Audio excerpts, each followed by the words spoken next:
नमस्कार साथियों, स्वागत है आप लोगों का इस प्लेटफॉर्म के इंस्टीट्यूट एग्जाम चैनल पर। साथियों, आज के सेशन में हम यूपीएससी, यूपीपीएससी, बीपीएससी एवं विभिन्न प्रतियोगी परीक्षाओं में पूछे जाने वाले महत्वपूर्ण मॉडर्न हिस्ट्री के प्रश्नों को देखेंगे और उनका विश्लेषण करेंगे। साथियों, आज का जो हमारा मुख्य टॉपिक होगा वो 1857 की क्रांति पर बनने वाले प्रश्नों पर होगा, तो उनको डिस्कस करेंगे। साथियों, पहला प्रश्न है साथियों कि 1857 के विद्रोह के समय भारत में गवर्नर जनरल कौन था। ऑप्शन ए है Lord Canning, option B Lord Hardinge, option C है लॉर्ड विलेजली, ऑप्शन डी है लॉर्ड लिटन। तो इसका सही जवाब क्या हो जाएगा? इसका सही जवाब हो जाएगा लॉर्ड कैनिंग। लॉर्ड कैनिंग जो है 1857 के विद्रोह के समय भारत में गवर्नर जनरल होते हैं और ये भारत के प्रथम वायसराय होते हैं और अंतिम गवर्नर जनरल होते हैं। और लॉर्ड हार्डिंग की बात करें तो ये 1910 से 1916 तक भारत के वायसराय होते हैं। और लॉर्ड विलेजली जो है 1798 से 1805 में 5 तक जो है भारत के गवर्नर जनरल होते हैं। और लॉर्ड लिटन जो है 1876 से 1880 तक भारत के वायसराय होते हैं। तो इसका सही जो जवाब हो जाएगा वो हो जाएगा option number A Lord Canning. दूसरा है 1857 के विद्रोह के प्रमुख कारण थे। एक है ब्रिटिशों द्वारा देश का आर्थिक शोषण, दो है प्रशासन के निचले स्तर पर व्याप्त भ्रष्टाचार, तीन है लॉर्ड डलहौजी द्वारा अवध का विलय। कूट में आपको जवाब देना है। ऑप्शन ए है केवल 1 और 2, बी है केवल 1 और 3, सी है केवल 2 और 3, डी है 1, 2 और 3। तो इसका सही जवाब क्या हो जाएगा साथियों? इसका सही जवाब हो जाएगा ऑप्शन नंबर डी 1, 2, 3। यानी प्रमुख कारण की बात करें तो ब्रिटिशों द्वारा देश का आर्थिक शोषण, यह भी कारण प्रमुख रहा है। प्रशासन के निचले स्तर पर व्याप्त भ्रष्टाचार, ये भी सही था। लॉर्ड डलहौजी द्वारा अवध का विलय, यह भी एक रीजन सही है जो कि विद्रोह का कारण बनता है। 1857 के विद्रोह को अगर देखा जाए तो इसमें असंतोष एक बढ़ रहा था समाज में, क्योंकि आर्थिक नीति जो रही है इनकी वो शोषण युक्त रही है।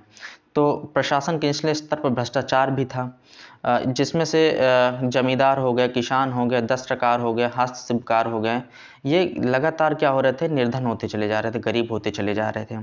और लॉर्ड डलहौजी की एक हड़प नीति रही है, उसके द्वारा उसने अवध का विलय भी कर दिया था। तो इस तरह से इसका सही जवाब जो हो जाएगा प्रमुख कारणों में वो तीनों हैं। 1857 के विद्रोह का तात्कालिक कारण था। ए है धार्मिक, बी है राजनीतिक, सी है आर्थिक, डी है सामाजिक। तो इसका सही जवाब क्या हो जाएगा? धार्मिक। 1857 के विद्रोह का जो तात्कालिक कारण था वो धार्मिक था। होता क्या है साथियों कि 1857 में एक नई राइफल आती है सेना में, जिसका नाम एनफील्ड राइफल होता है। उसमें चर्बी युक्त कारतूस का प्रयोग किया जाता है।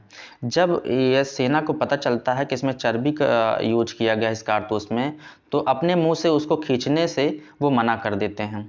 और इस तरह से क्या होता है कि एक मंगल पांडे होते हैं, उनको जब कहा गया कि कारतूस को खींचकर गोली चलाइए, तो उन्होंने अपने लेफ्टिनेंट गवर्नर पे ही गोली चला देते हैं और उनकी हत्या कर देते हैं। इस तरह से साथियों क्या होता है कि उनको बाद में फांसी हो जाती है। तो इसका जो सही जवाब रहा है वो धार्मिक रहा है। 1857 के विद्रोह का आरंभ कहाँ से हुआ था? ऑप्शन ए है लखनऊ से, बी है झांसी से, सी है नागपुर से, डी है मेरठ से। तो इसका सही जवाब क्या हो जाएगा साथियों? इसका सही जवाब हो जाएगा मेरठ, ऑप्शन नंबर डी। 1857 का विद्रोह की शुरुआत जो है 10 मई को शुरुआत हो जाती है 1857 के विद्रोह की। और ये जो है दिल्ली से 36 किलोमीटर दूर मेरठ शहर से इसका आरंभ होता है और बढ़ते बढ़ते ये पूरे देश में फैल जाता है। इसका जो सही जवाब है वो मेरठ है। मेरठ जो है 10 मई 1857 को शुरुआत होता है 1857 के विद्रोह का। निम्नलिखित कथनों पर विचार कीजिए। एक है मंगल पांडे ने ग्वालियर से विद्रोह किया था। दो है 1857 के विद्रोहियों ने बहादुर शाह जफर को भारत का बादशाह घोषित किया। इसमें से कथन सही कौन है आपको बताना है। ऑप्शन ए है केवल एक, ऑप्शन बी 1 और 2 दोनों, ऑप्शन सी है केवल 2, ऑप्शन डी है ना तो 1 और ना ही 2। तो इसका सही जवाब क्या हो जाएगा साथियों? ऑप्शन नंबर सी केवल 2। मंगल पांडे मेरठ में बैरकपुर छावनी के 34वें रेजिमेंट के एक सिपाही थे। इन्होंने ग्वालियर से नहीं बल्कि मेरठ से विद्रोह किया था और 1857 के विद्रोहियों ने बहादुर शाह जफर को अपना बादशाह घोषित कर दिया था। ये बात तो सही है कि ये बूढ़े हो चुके थे, ये इनमें शक्ति नहीं थी, लेकिन फिर भी प्रतीक के रूप में इनको अपना शासक के रूप में भारत के लोग जनता जो है इनको अपना शासक मान ली थी। ठीक है साथियों, तो इसका सही जवाब क्या हो जाएगा? Option number C. दिल्ली में प्रतीक रूप में विद्रोहियों के नेता बादशाह बहादुर शाह जफर थे, परंतु वास्तविक नियंत्रण एक सैनिक समिति के हाथों में था। इस समिति का प्रमुख कौन था? ऑप्शन ए है जनरल बख्श खां, ऑप्शन बी है मनीराम दीवान, ऑप्शन सी है मौलवी अहमदुल्लाह और ऑप्शन डी है तात्या टोपे। तो इसका सही जवाब दोस्तों क्या होगा? General Bakhsh Khan, option number A. आपको बता दें कि जैसे कि पिछले प्रश्न में हमने जिक्र किया था कि बहादुर शाह जफर बूढ़े हो चुके थे, इन्हें एक प्रतीक के रूप में बादशाह बनाया गया था। वास्तविक शक्ति जो थी वो जनरल बख्श खां के हाथों में थी। तो इसका सही जवाब हो जाएगा वो ऑप्शन नंबर ए हो जाएगा। 1857 के विद्रोह के दौरान अंग्रेजों ने सर्वप्रथम किस शहर पर दोबारा कब्जा किया? ऑप्शन ए है मेरठ, ऑप्शन बी है झांसी, ऑप्शन सी है दिल्ली, ऑप्शन डी है लखनऊ। तो इसका सही जवाब क्या हो जाएगा साथियों? दिल्ली। अंग्रेज जो है एक लंबे समय तक 1857 के विद्रोह का क्या किए थे? सामना किए थे। विद्रोह को दबाने के बाद जो है ये 20 सितंबर को क्या करते हैं? 20 सितंबर 1857 को दिल्ली पर दोबारा कब्जा कर लेते हैं। तो इसका सही जवाब जो हो जाएगा साथियों वो दिल्ली हो जाएगा। 1857 के विद्रोह में किन भारतीय शासकों ने विद्रोह को कुचलने के लिए ब्रिटिश का साथ दिया? एक है ग्वालियर के सिंधिया, 2 है हैदराबाद के निज़ाम, 3 है भोपाल के नवाब, 4 है नेपाल के राणा। कोड में आपको जवाब देना है केवल 1 और 2, बी है केवल 1, 2, 1, 3, 4 और सी है केवल 1, 2 और 4 और डी है उपयुक्त सभी। तो इसका सही जवाब क्या हो जाएगा साथियों? उपयुक्त में से सभी। भारतीय रजवाड़ों के अधिकांश राजा जो है स्वार्थी टाइप के थे, अंग्रेजों की शक्ति से डर गए थे और ये लोग विद्रोह में शामिल ही नहीं हुए थे, जिनमें से ग्वालियर के सिंधिया हो गए, इंदौर के होलकर हो गए, हैदराबाद के निजाम हो गए, जोधपुर के राजा और राजपूत हो गए, भोपाल के नवाब हो गए, कश्मीर के महाराजा हो गए, नेपाल के राणा हो गए और जमींदार लोग जो थे इसमें शामिल ही नहीं हुए थे। वास्तव में देखा जाए तो भारत के 1% शासक भी इस विद्रोह में शामिल ही नहीं हुए थे। तो इसका जो सही जवाब हो जाएगा वो ऑप्शन नंबर डी, उपरोक्त में से सभी जो है ब्रिटिश का साथ दिए थे, भारतीय विद्रोहियों के साथ नहीं थे। 1857 की क्रांति के बाद सेना के पुनर्गठन के संबंध में कौन सा कथन असत्य है? ए है सेना में भारतीयों के मुकाबले यूरोपियों का भाग बढ़ा दिया गया, बी है भौगोलिक और सैनिक महत्व के स्थान पर केवल यूरोपीय सैनिकों को तैनात किया गया, सी है अधिकारी वर्ग में भारतीय सैनिकों को भी शामिल किया जाने लगा, डी है सेना में भर्ती जाति धर्म और क्षेत्र के आधार पर की जाने लगा। तो इसका सही जवाब क्या हो जाएगा साथियों? ऑप्शन नंबर सी, यह एक असत्य कथन है। 1857 के बाद ब्रिटिशों ने सेना में बहुत सावधानी के साथ जो है उसका पुनर्गठन किया था, क्योंकि वो जानते थे कि अगर अगर पुनर्गठन सही तरीके से नहीं करेंगे तो ये घटनाएं फिर से घटित हो जाएंगी। भारतीय लोगों को अधिकारी रैंक से दूर रखा गया था, क्योंकि अगर ये अधिकारी रैंक इनको दे दी जाते तो अपने तरीके से नीति बना सकते थे और ये नीति का पालन नहीं करते। इसीलिए जो है इनको जो है अधिकारी रैंक से दूर रखा गया। इसीलिए 1914 तक कोई भी भारतीय सूबेदार के पद से ऊपर जा ही नहीं सका था। तो इसका जो सही जवाब हो जाएगा वो ऑप्शन नंबर सी हो जाएगा। 1857 के विद्रोह के बाद अंग्रेजों ने किन्हें लड़ाकू जाति घोषित किया? एक है पंजाबियों को, 2 है बिहारियों को, 3 है गोरखों को, 4 है पठानों को। कोड में आपको जवाब देना है केवल 1, 2 और 3, बी है केवल 1, 3 और 4, सी है केवल 2, 3 और 4, डी है 3 और 4। तो इसका सही जवाब क्या हो जाएगा साथियों? इसका सही जवाब हो जाएगा ऑप्शन नंबर बी, केवल 1, 3 और 4। 1857 की क्रांति के बाद सेना के भर्ती में जाति क्षेत्रता और धर्म के आधार पर भेदभाव किया जाने लगा था। इस आधार पर अंग्रेजों ने भारतीयों को 2 भागों में बांट दिया था, एक जो जिन्हें वो लड़ाकू कहते थे और दूसरा वो जो जिन्हें वो गैर लड़ाकू जातियां कहते थे। जो जातीय विद्रोह को कुचलने में अंग्रेजों का साथ दी थी उन्हें ये लोग लड़ाकू बताते थे, और जिसमें से पंजाबी हैं, गोरखा हैं और पठान शामिल हैं। ये सब लड़ाकू जाति कहलाती थी।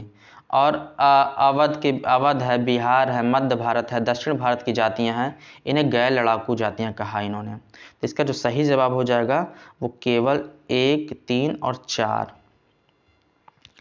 1857 के विद्रोह के बाद ब्रिटिशों द्वारा भारतीय रजवाड़ों के संबंध में अपनाई गई नीति के संबंध में नीचे दिए गए कथनों पर विचार कीजिए। 1 है, भारतीय राज्यों को हड़पने की नीति का त्याग कर दिया गया। 2 है, उत्तराधिकारी गोद लेने के अधिकार को मान्यता प्रदान की गई। आपको कथन सत्य बताना है। ऑप्शन ए है केवल 1, ऑप्शन सी है 1 और 2 दोनों, ऑप्शन बी है केवल 2, ऑप्शन डी है ना तो 1 ना ही 2। तो इसका सही जवाब क्या हो जाएगा साथियों? ऑप्शन नंबर हो जाएगा सी, यानी 1 और 2 दोनों।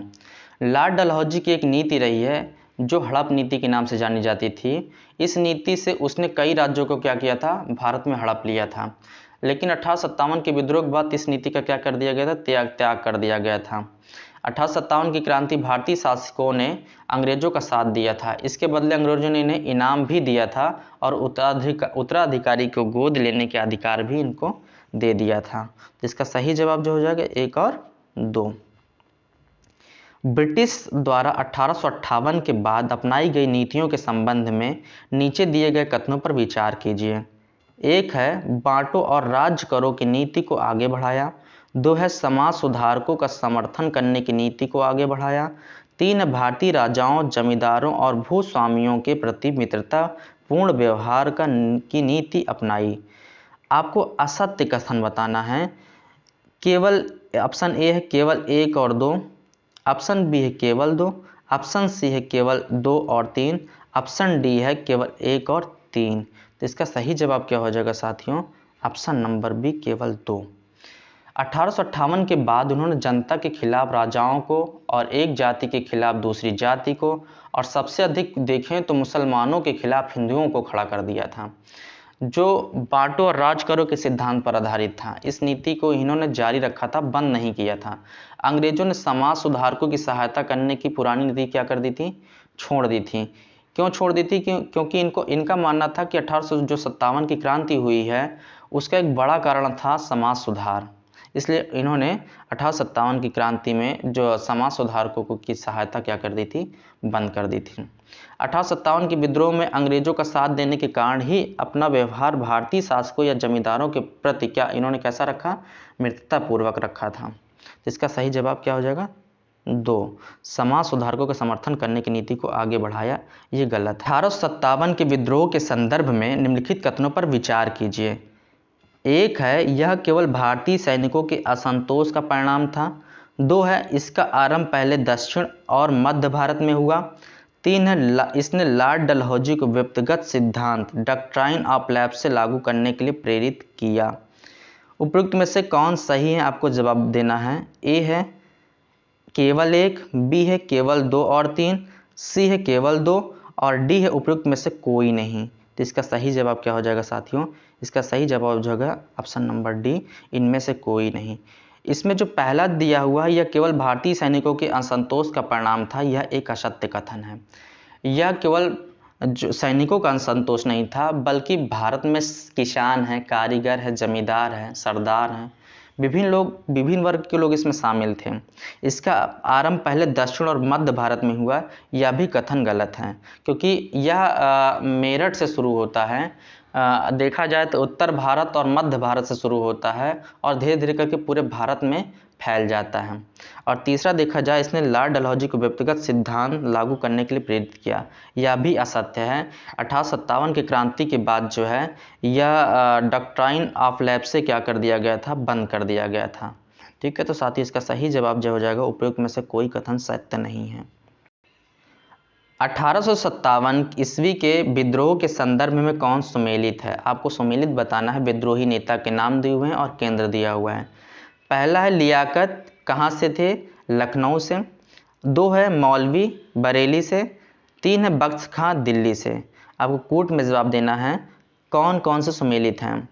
ए है केवल 1 और 2, बी है केवल 2 और 3, सी है केवल 3 और डी है 1, 2 और 3। तो इसका सही जवाब क्या हो जाएगा? केवल 3, यानी ऑप्शन नंबर सी।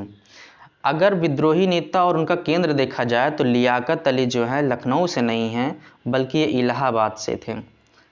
इलाहाबाद से थे साथियों। और मौलवी अब्दुल्लाह जो थे वो बरेली से ना होकर के बल्कि फैजाबाद से थे। और बख्श खां और बहादुर शाह जफर को देखा जाए तो ये दिल्ली से थे। तो ये वाला सही है आपका आंसर, बाकी सब गलत हैं। और भी हैं, जैसे कुंवर सिंह है तो ये कुंवर सिंह कहाँ से थे? तो जगदीशपुर से थे। तात्या टोपे कहाँ से थे? वो कानपुर से थे। तो इस तरह से जो है उन विद्रोही नेता रहे हैं, उनका मुख्य केंद्र रहा है कुछ। इसका सही जो आंसर हो जाएगा केवल 3 हो जाएगा। 1857 ईस्वी के विद्रोह के विषय में निम्नलिखित में से कौन सा कथन असत्य है? ए है, इस विद्रोह में सिंधिया, होलकर, निजाम, जोधपुर के राजा तथा पंजाब के सिख सरदार न सिर्फ विद्रोह से अलग रहे बल्कि इन्होंने अंग्रेज की सहायता की। बी है, बंगाल एवं पंजाब के अधिकांश क्षेत्र इस विद्रोह से प्रभावित थे। सी है, लियाकत अली ने इलाहाबाद में विद्रोह का नेतृत्व किया। ऑप्शन डी है, ब्रिटिश कमांडर निकोलस एवं हडसन ने दिल्ली को विद्रोहियों से मुक्त कराया।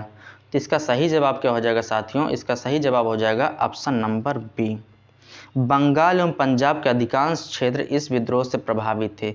यह कथन असत्य है।